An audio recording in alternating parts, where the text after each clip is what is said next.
آسان سے آسان کتابیں موجود ہیں اور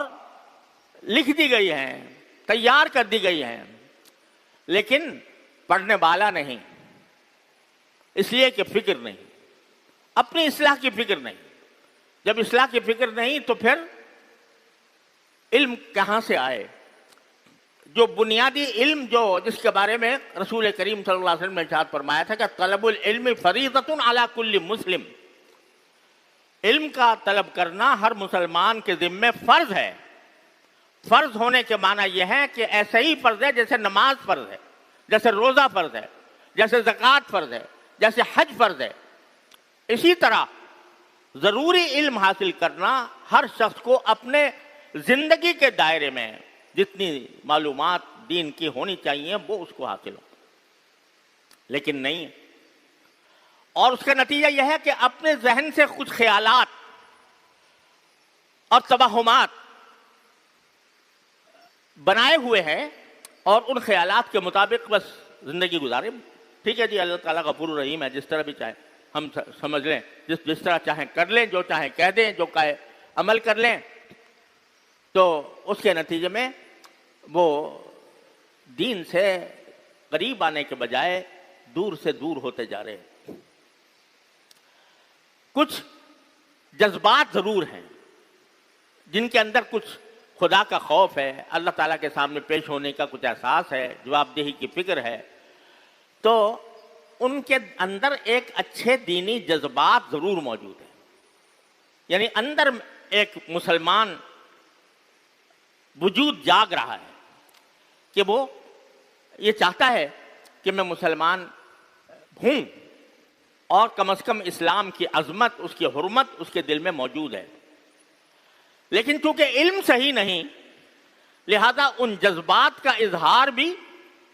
شریعت کے دائرے سے ہٹ کر ہو جاتا ہے۔ جذبات، دینی جذبات بہت اہمیت کے حامل ہوتے ہیں، اور وہی دینی جذبات ہیں جو انسان کو اللہ تعالیٰ کی اطاعت پر آمادہ کرتے ہیں۔ لیکن اگر وہ علم کے بغیر ہوں، صحیح علم کے بغیر ہوں، تو وہ جذباتیت بعض اوقات بجائے فائدہ پہنچانے کے نقصان پہنچا دیتی ہے۔ چنانچہ ایک مزاج جذباتی یہ بن گیا کہ جو ذرا جذبات کو ابھارے، اشتعال انگیزی کرے، اس کے ساتھ لوگ لگ جاتے ہیں۔ یہ پتہ نہیں کہ وہ ہمیں صحیح راستے پر لے جا رہا ہے یا غلط راستے پر لے جا رہا ہے، وہ ہم شریعت کے دائرے میں کام کرنے کے لیے لے جا رہا ہے، شریعت کے خلاف کام کرنے کے لیے لے جا رہا ہے۔ تو جذبات کی رو میں بہہ کر وہ دین کے صحیح مقاصد سے دور ہو جاتے ہیں۔ ابھی حال میں ہی جڑا والے میں جو واقعہ پیش آیا، کہا جاتا ہے کہ کوئی قرآن کریم کسی شخص نے، ملعون نے قرآن کریم کی کوئی برقع، اللہ جانے، مجھے واقعے کی پوری تحقیق نہیں ہے، لیکن یہ کہا جاتا ہے کہ اس نے قرآن کریم کے برقع جو ہے وہ کسی غلط جگہ پر، گندی جگہ پر ڈال دیا یا کیا، اس نے یہ حرکت کی۔ ظاہر ہے کہ ایک مسلمان اس بات کو کسی قیمت پر برداشت نہیں کر سکتا، لہذا اس شخص کے خلاف اگر کوئی کارروائی ہوتی قانونی طور پر بھی، اور اس کو لعنت و ملامت کی بھی، یہ اپنی حدود میں تھی، جائز تھی، اور اس کے اوپر کوئی اشکال اعتراض کی بات نہیں تھی۔ لیکن اس کے رد عمل میں لوگ اٹھے، جذبات کو بھڑکایا، اور جا کر ایک کلیسا کو آگ لگا دی، گرجا کو آگ لگا دی، اور سنا ہے کہ اور جو عیسائی آبادی تھی اس کے مکانات کو بھی جلا دیا، اور لوگوں کو تشدد کا نشانہ بنایا جو اس جرم میں شریک نہیں تھے۔ اب یہ جذبات ابھارے گئے، اور ان جذبات کی رو میں آ کر اندر سے ہو سکتا ہے کہ وہ دینی جذبہ ہی ہو، یہ بھی ہو سکتا ہے کہ کسی دشمن کی سازش ہو، اور دشمن کے لوگ آ کر مسلمان کو، اسلام کو، پاکستان کو بدنام کرنے کے لیے انہوں نے یہ سب کچھ کیا ہو۔ لیکن ہو سکتا ہے کہ کسی کے دل میں یہی جذبہ ایمانی آیا ہو کہ ابھی میں اپنے سامنے قرآن کریم کی توہین دیکھ رہا ہوں، تو پھر مجھے اس کا بدلہ لینا چاہیے، اور پوری عیسائی کمیونٹی سے لینا چاہیے۔ اب یہ جذبہ تو ہو سکتا ہے درست ہو، لیکن یہ طریقہ کسی طرح بھی اسلام کے شایان شان نہیں، اسلام کے احکام کے مطابق نہیں۔ اسلام نے مسلمان ریاست میں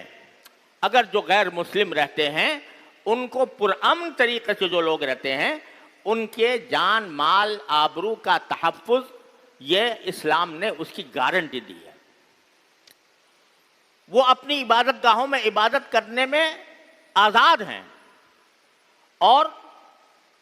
ان کو اس پر کوئی روک ٹوک اسلامی حکومت نہیں کر سکتی۔ یہ نبی کریم سرور دو عالم صلی اللہ علیہ وسلم نے فرمایا کہ اگر کسی ایسے غیر مسلم کو جو ہمارے ساتھ معاہدے کے ساتھ رہ رہا ہے، اس کو اگر کوئی شخص اللہ تعالیٰ نے اس کے جان و مال کی زندگی میں اس کے جان و مال اور آبرو کی حفاظت کا ذمہ لیا ہے، جو شخص اس ذمہ داری کو جو اللہ نے لی ہے اس کی بے حرمتی کرے گا،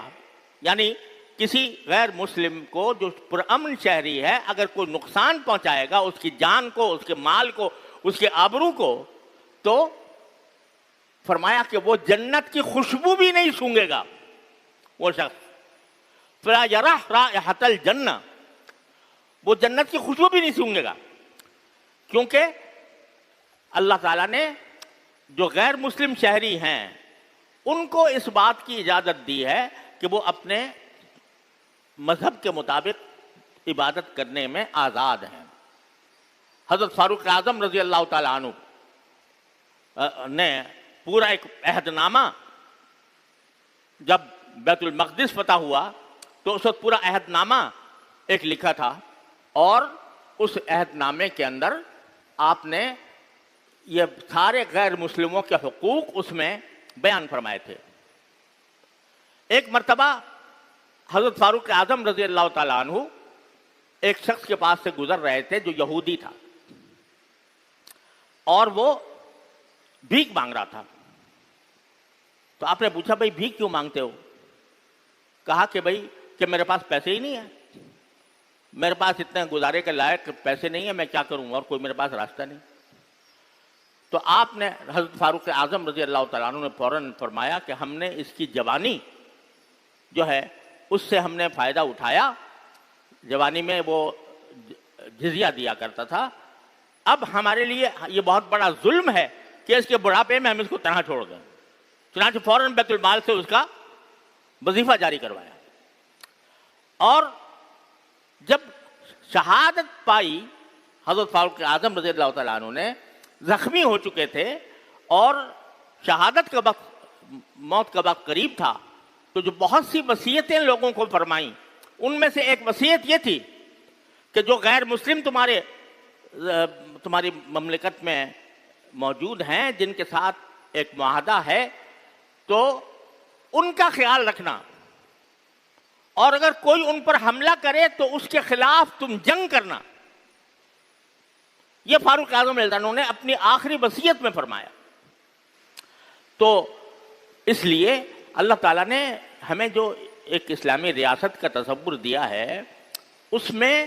غیر مسلموں کے بھی حقوق رکھے ہیں، اور وہ حقوق، ان حقوق کو ادا کرنا یہ عبادت ہے، اللہ تعالیٰ کی اطاعت میں داخل ہے، اور حقوق کو پامال کرنا یہ اللہ تعالیٰ کی ذمہ داری کے پامال کرنے کے مرادف ہے۔ لہذا کسی مسلمان کے لیے جائز نہیں ہے کہ جو پرامن طریقے سے رہتا ہو معاہدے کے تحت، جو غیر مسلم، یہاں تک کہ فتاوی عالمگیری میں لکھا ہوا ہے، فتاوی عالمگیری آپ نے نام سنا ہوگا، جو فقہ کی بہت اعلیٰ درجے کی کتاب ہے، فتاوی عالمگیری، اس میں لکھا ہے کہ اگر کسی غیر مسلم کو کافر کا لفظ برا لگتا ہو تو اس کو یا کافر کہہ کر خطاب کرنا بھی جائز نہیں، حالانکہ کافر ہے وہ، لیکن کہتے ہیں اگر وہ اس کو برا لگتا ہے تو آپ اس کو کافر نہ کہو، عیسائی کہو، یہودی کہو، نصرانی کہو، ہندو کہو، بدھ مت کا آدمی کہو، لیکن اس کو کافر اگر برا لگتا ہے کافر کا لفظ تو کافر کا لفظ نہ کہو۔ یہاں تک شریعت نے غیر مسلموں کو حقوق عطا فرمائے، اور ایک پوری داستان ہے، اگر تھوڑے وقت میں ممکن نہیں ہے کہ وہ ساری میں آپ کے سامنے پیش کروں کہ ہماری تاریخ اسلام میں صحابہ کرام نے، تابعین نے، اسلامی حکومتوں نے، اسلامی ریاستوں نے غیر مسلموں کی جان مال آبرو کا کس طرح تحفظ کیا ہے۔ لیکن چونکہ علم نہیں، جذبات ہیں لیکن علم نہیں، تو اس کا نتیجہ یہ ہے کہ ہم کھلم کھلا سرکار دو عالم صلی اللہ علیہ وسلم کے ارشادات کی خلاف ورزی کرتے ہیں۔ تو میں یہ عرض کر رہا ہوں کہ بھائی اگر اپنی اصلاح منظور ہے تو پہلا کام یہ ہے کہ ہر مسلمان ضروری بنیادی شریعت کے احکام سے واقف ہو، اور اس کا یہ طریقہ میں پہلے بھی عرض کیا تھا اور آج پھر اس کو دہراتا ہوں کہ جو حضرات باقاعدہ علم دین حاصل کر رہے ہیں، اللہ تعالیٰ ان کو علم دین پورا عطا فرمائے، اور ان کو بھی چاہیے کہ خصوصی چند معاملات ہیں، اخلاق ہے، معاملات ہیں، معاشرت ہیں، ان کے اندر دین کی بنیادی احکام کو خاص طور پر توجہ کے ساتھ پڑھیں۔ لیکن جو لوگ باقاعدہ علم دین حاصل نہیں کر پا رہے، وہ کم از کم اتنا تو کریں کہ رات کو اپنے گھر میں بیٹھ کر کسی دینی کتاب کا مطالعہ کر لیا کریں، مل کر پڑھ لیا کریں اس کو۔ جتنی اردو آتی ہو چلو اتنی پڑھ لو، آسان سے آسان بھی کتابیں موجود ہیں۔ تعلیم الاسلام حضرت مولانا مفتی کفایت اللہ صاحب رحمۃ اللہ علیہ کی تعلیم الاسلام 4 حصوں میں ہے، اس سے زیادہ آسان کوئی کتاب ہو نہیں سکتی، اتنی آسان طریقے سے انہوں نے لکھ دیا، وہی پڑھ لو سب کے سامنے بیٹھ کے۔ نبی کریم صلی اللہ علیہ وسلم کی سیرت وہ آسان سے آسان انداز میں موجود ہیں کتابیں۔ اسوہ رسول اکرم صلی اللہ علیہ وسلم ہمارے حضرت شیخ عبدالحی عارفی قدس اللہ تعالیٰ سرہ کی وہ موجود ہے، آسان ہے بالکل، لیکن تھوڑا وقت تو نکالو۔ یہ 24 گھنٹے جو اللہ تعالیٰ نے دن کے دیے ہیں وہ بہت بڑی نعمت ہے۔ اس 24 گھنٹوں میں سے کچھ تھوڑا سا وقت اگر 15 منٹ بھی اس کام کے نکال لیں کہ سب بیٹھ کر سارے گھر والے وہ دین کی معلومات ان کتابوں کے ذریعے حاصل کریں، تو یقین رکھیے کہ انشاءاللہ رفتہ رفتہ یہ علم بڑھتا جائے گا اور یہ معلومات بڑھتی جائیں گی، اور انشاءاللہ عمل کا بھی جذبہ پیدا ہوگا، اصلاح کی طرف بھی متوجہ ہوں گے۔ تو آج کی نشست میں صرف یہ درخواست کرتا ہوں کہ دین کی ضروری معلومات حاصل کرنے کا ہر مسلمان اہتمام کرے جو اس کے ذمہ فرض عین ہے۔ اب آج کل کے لڑکوں کو یا آج کل کے نو تعلیم یافتہ لوگ جن کو کہا جاتا ہے، ان کو نماز کا صحیح طریقہ نہیں آتا۔ بڑی بڑی نمازیں جنازہ ہوتی ہیں نا، فلاں کا انتقال ہو گیا، بھائی نماز جنازہ ہو رہی ہے، اتنا بڑا مجمع کھڑا ہے، لیکن اس میں سے کتنے ہیں جن کو نماز جنازہ واقعی آتی بھی ہے کہ نہیں؟ پہلی تکبیر کے بعد کیا پڑھنا چاہیے، دوسری میں کیا پڑھنا چاہیے، تیسری میں کیا پڑھنا چاہیے، کتنے لوگ ہیں جن کو آتی ہے؟ نماز جنازہ بڑے دھوم دھام سے ہو رہی، اس کی تصویریں چھپ رہی، فلاں شخص کی نماز جنازہ فلاں وقت میں فلاں میدان میں ادا کر دی گئی، لاکھوں افراد نے شرکت کی۔ ان لاکھوں میں سے کتنے ہیں جنہوں کو نماز جنازہ پڑھنی آتی ہو؟ اگر اس کا سروے کیا جائے تو شاید ہی کوئی چند انگلیوں پر گنے ہوئے لوگ ہوں گے کہ جو صحیح طریقے سے نماز جنازہ پڑھتے ہوں۔